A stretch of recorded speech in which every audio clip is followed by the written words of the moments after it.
ठुमक प्रभु जदई पराई निगम नेति जई अंत न पावा सो प्रभु जननी हठी करी धावा।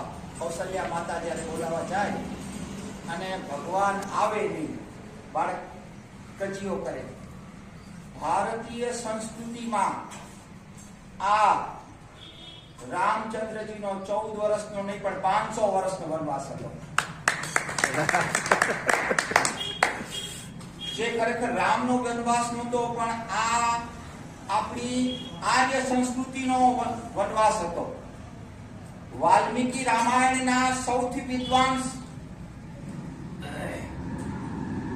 રચયિતા અથવા તો એના સૌથી વિદ્વાન ટીકાકાર એમ લખે છે કે વાલ્મીકી રામાયણ એટલે આર્યોનો